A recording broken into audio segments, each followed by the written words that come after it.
বন্ধু বান্ধৱীসকল, আজি মই আপোনালোকক এটা বিশেষ ফুলৰ কলি দেখাবলৈ লৈছোঁ। এইটো ধৰিব পাৰিছেনে? এই কলিটোৰ পৰাই এপাহ বৰ ধুনীয়া ফুল ফুলিব আৰু এই ফুলপাহ সাধাৰণতে ৰাতি ফুলে। গতিকে আপোনালোকে নিশ্চয় গম পাইছে এই ফুলপাহৰ বা এই গছজোপাৰ নামটো কি। এইজোপা আচলতে নাইট কুইন হয়।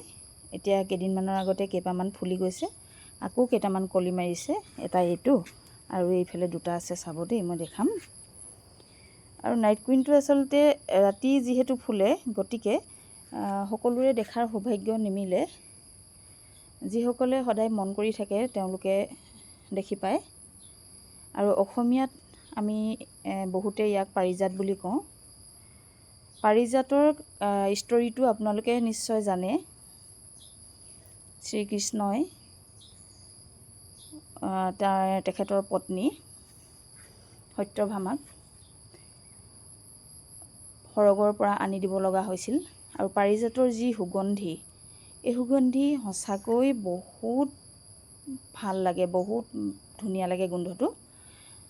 মই ৰাতি যিদিনাখন ফুলে, সেইদিনাখন ৰাতিয়ে প্ৰায় 8টামান বজাৰ পৰা ফুলা আৰম্ভ কৰে কেতিয়াবা, আৰু ৰাতি 12-1 বজাৰ পিছত লাহে লাহে লাহে লাহে ফুলপাহ জাপ খাই যায়। এদিনেই থাকে ফুলপাহ। গতিকে ভাবিলোঁ আপোনালোকক অলপ জনাওঁ আৰু এই কলিকেইটা দেখাওঁ। আপোনালোকে কেনেকৈ পালে জনাব দেই।